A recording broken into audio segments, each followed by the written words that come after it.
So we'll notice that if we're able to keep our minds here in the present moment, then we won't be experiencing suffering. So just like us being aware of our breath as it comes in and leaves our bodies, we don't have suffering in our minds when we're doing that. But when we go and allow our hearts, our minds to think and proliferate, recollecting the past or imagining the future, this is what enables the heart to experience stress. And it's because we're attached to the things of the past and the future. We worry about the future even though these things haven't arrived yet. And even though these things aren't present, suffering is present with us because of that worry. So it's just like monks, some monks who go off to stay in very scary forests or in charnel grounds. And they think that tonight a ghost will come and get me. And even though it's not night yet, they're already afraid and they're already suffering because of that thought. Maybe they haven't yet even gone into the cremation forest, but already they're experiencing that fear and terror. Some people even start shaking, and some monks even develop a fever because of it.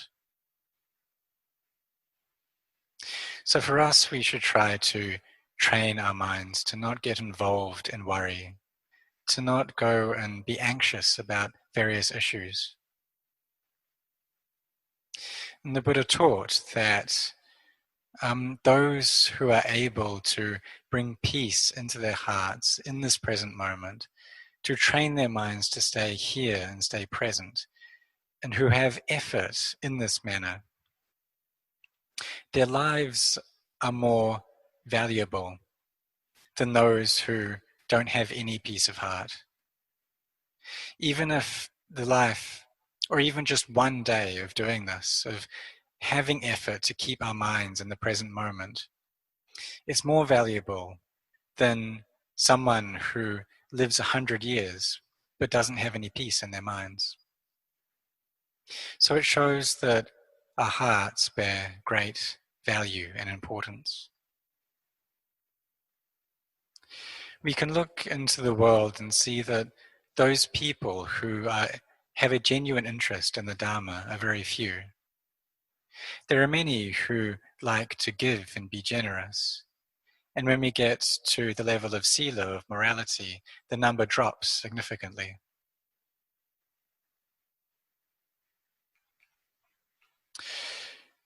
But the problem really arises when we start separating things out. When we separate out into groups, into us and them, or each country makes this discrimination of our country and their country, and the people within those countries, the population, discriminates between different groups. This is a cause for much chaos and disharmony within those countries. And it doesn't really matter which political system those countries are under. Even under democracies, if the leader of that democracy, the president or the prime minister, doesn't have much integrity in their hearts, then they'll cause a lot of chaos. So it's important for leaders to have the qualities of metta and karuna, of kindness and compassion, to have all of the Brahma Viharas. And if leaders do have these qualities, then they'll be able to allow problems to cease and to be able to bring the public affairs to peace. And the Buddha, even in his previous lives, in some of those he was born into this world as a human and he became a monarch, a great wheel-turning monarch, and he led his empire through the Dhamma. And there was great prosperity and peace during that time because of the integrity of the Buddha.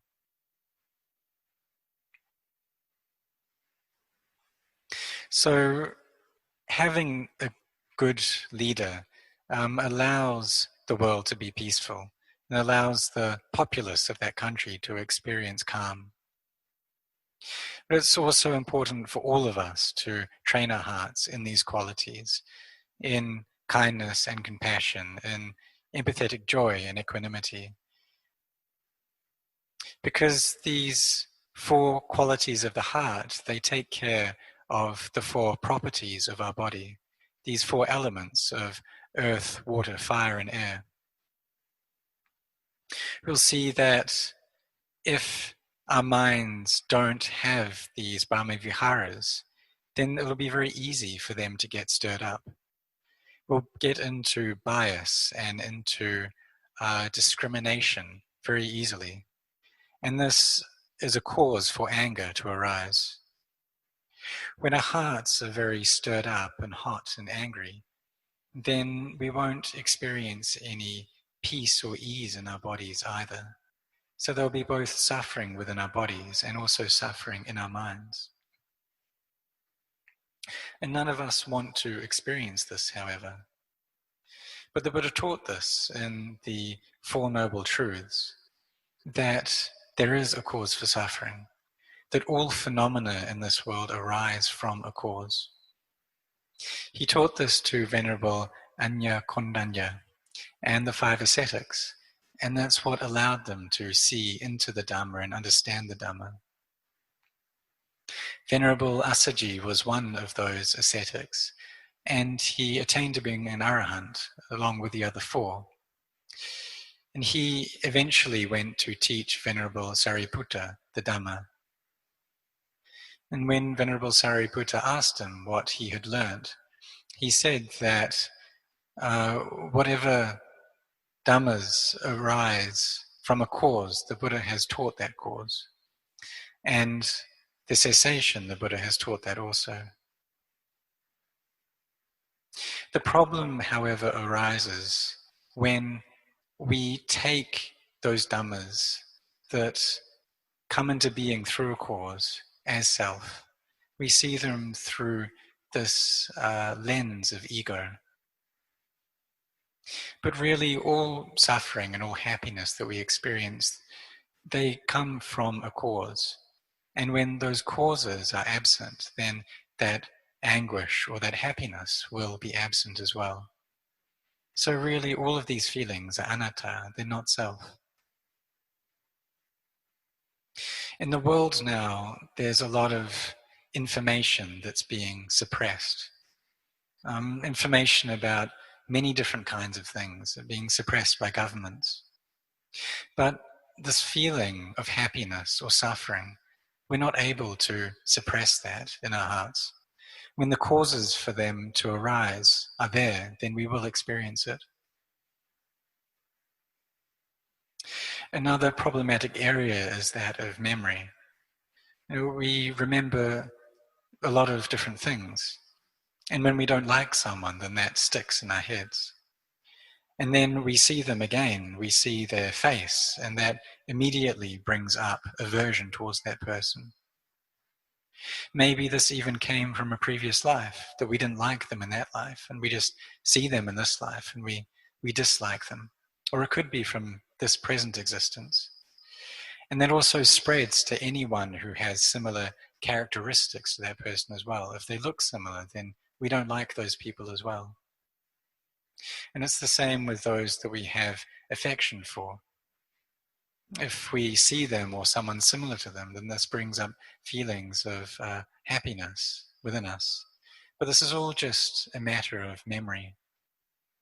And really the sanya or memory is something that arises, persists, and then ceases. It just turns into a problem when we take it as being me and mine. So really, this is where the crux of the issue lies. In taking things in terms of ego, in terms of a self. And problems are very quick to arise as well.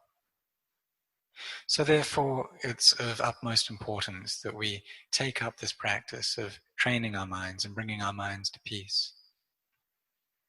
It's hard to engage in this work and to develop in this way.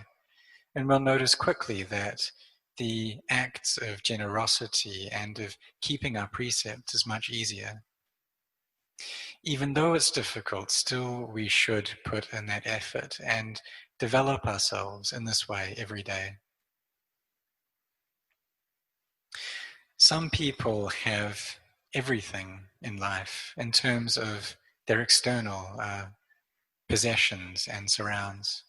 They've got a lot of wealth and everything's just right and there for them.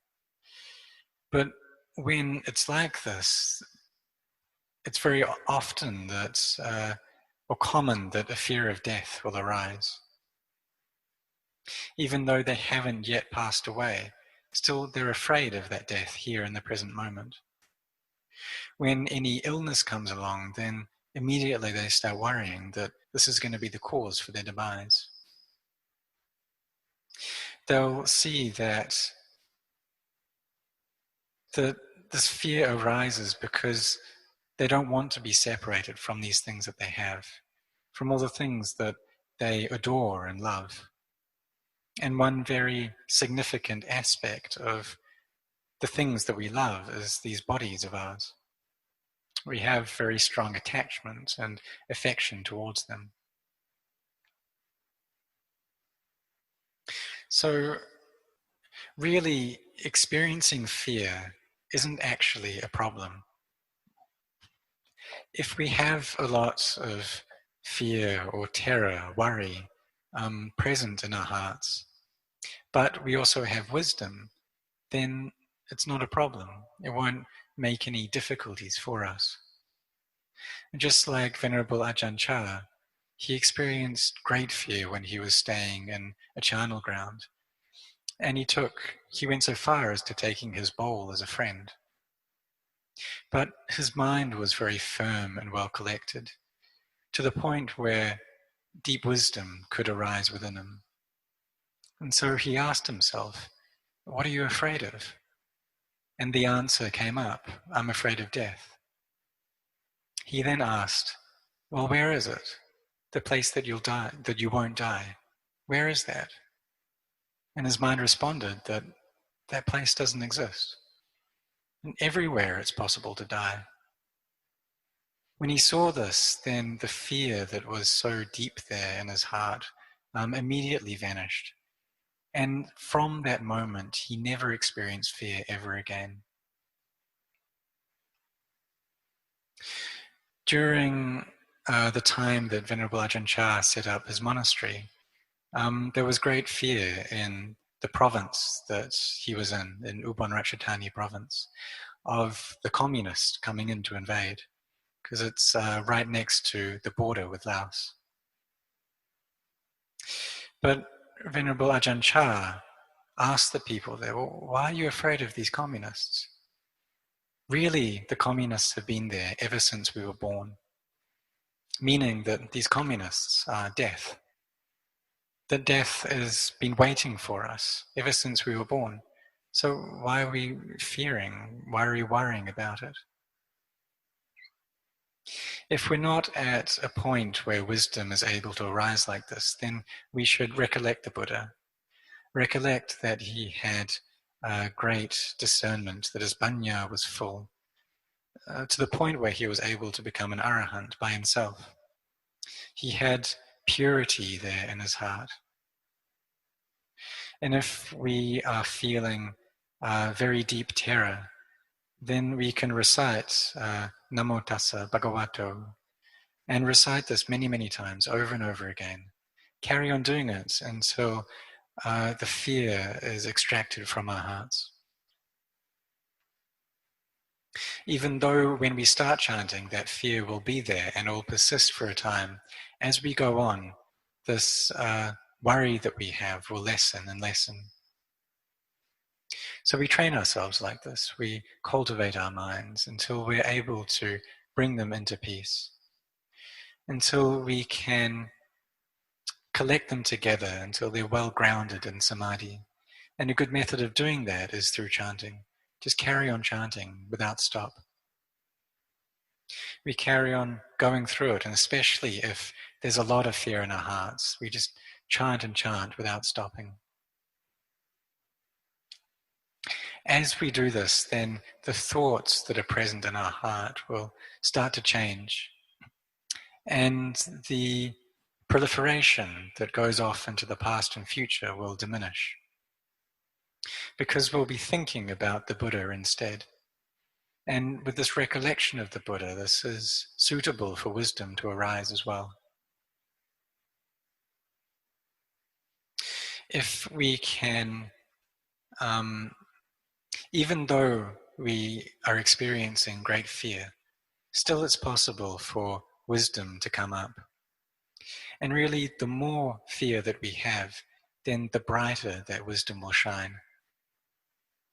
And just like even in places that are very dark, let's say on a very dark night, but we have a flashlight with us, then no matter how dark it is, we'll still be able to see very clearly. And Venerable Ajahn Chah taught this as well, that even, he said, overseas in developed countries, even though people are very attached to the various sights and sounds and smells, all these sense objects, and they're very developed in that way, this creates great darkness in those countries. But because of that darkness, then this light will be even brighter, and they'll be able to see even clearer than normal. And so Venerable Ajahn Chah, he was wise in this way. He could think in ways that other people wouldn't think. And due to his great wisdom, the Dhamma was able to spread, and he managed to set up branch monasteries, starting off in England and then spreading over to Italy and the United States, to Switzerland, Portugal, and now recently in Brazil and Norway, New Zealand, Australia. This was all because of the profound wisdom that Venerable Ajahn Chah had, who was a savaka, an enlightened disciple of the Buddha. He was then able to spread the Dhamma. So this is what the Buddha taught, that those people that, or those monks that he sent out to spread the Dhamma, they were all arahants. And it took that level of attainment in order for this Dhamma proliferation to succeed. So as we recollect the Buddha, the Dhamma, and the Sangha in this way, then fear is able to be diminished and vanish from our hearts. We keep our minds here in the present moment by chanting a lot. And when we chant a lot, then the Devas and the Brahmas, they'll come and take care of us, they'll protect us.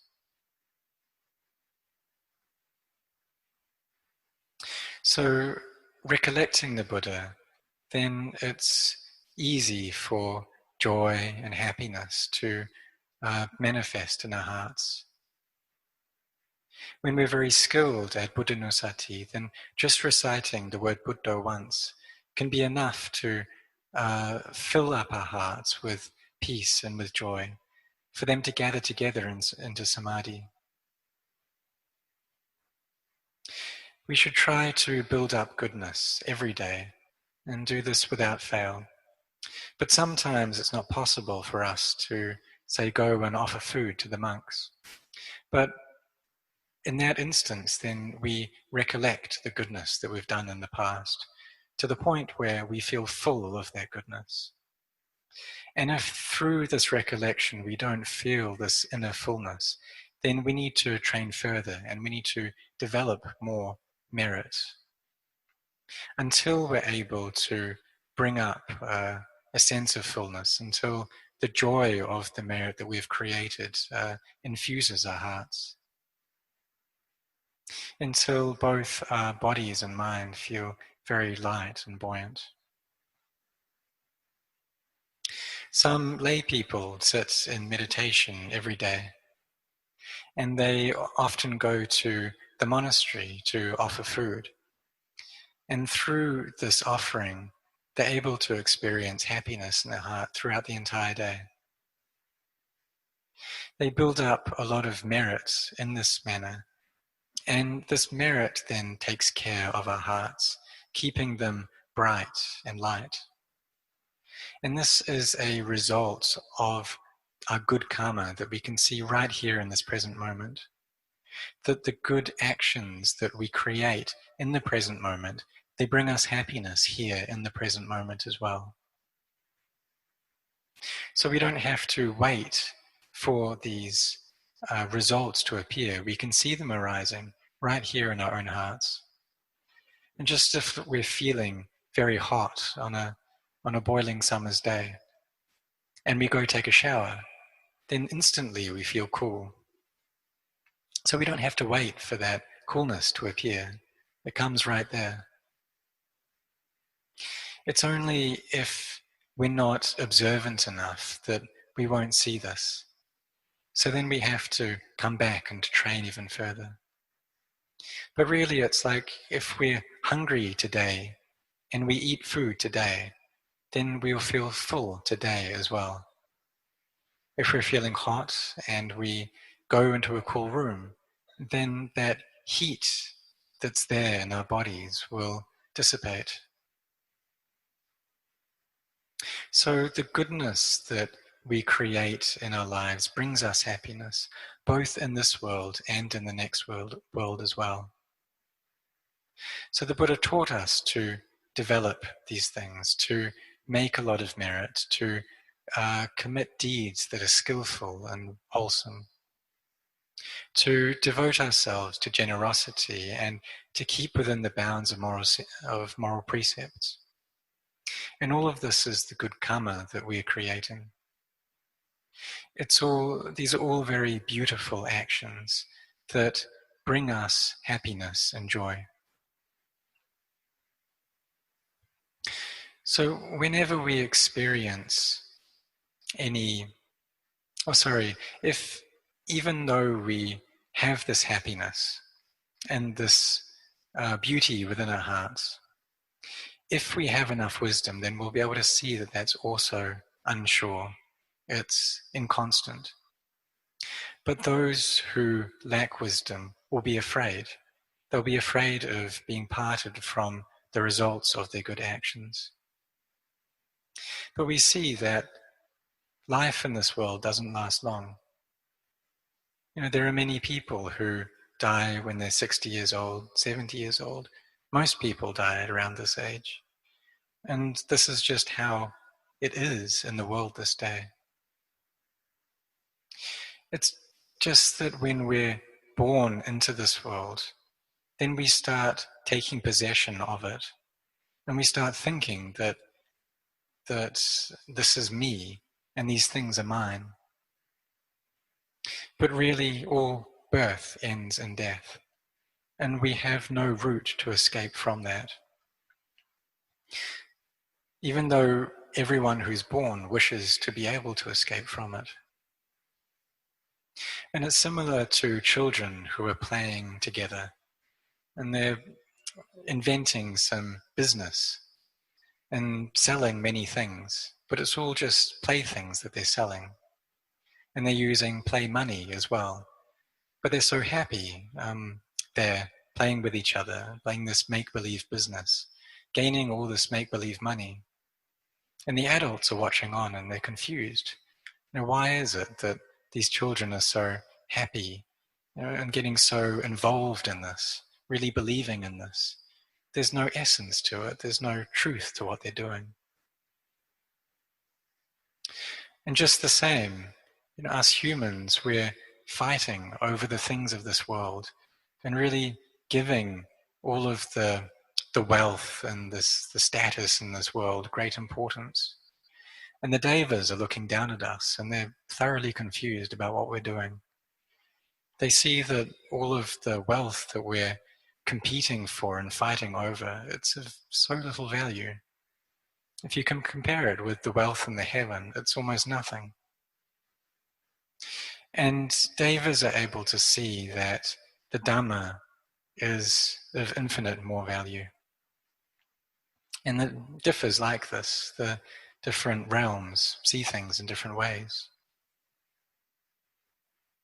So the heart that knows clearly into these Four Noble Truths will understand that what's of true wealth and value is wisdom, is being able to see things in line with the truth. This is what bears greatest importance and gives us the most value to our lives. So we should put our effort forth in this way. We try to build up as much goodness, to make as much merit as we can. And there are some people whose children have ordained.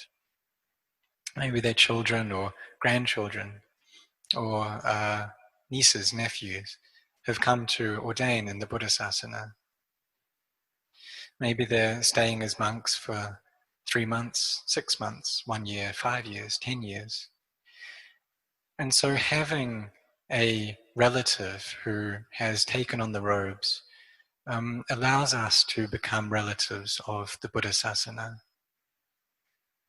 And having someone who is a part of our family who is ordained gives the whole family great benefit. And it allows us to extend the life of the Buddhist religion. And it's also true for all of us who are practicing the Dhamma, putting our effort and our interest forth in this way, that we're all helping to extend the lifespan of the Buddhasasana as well.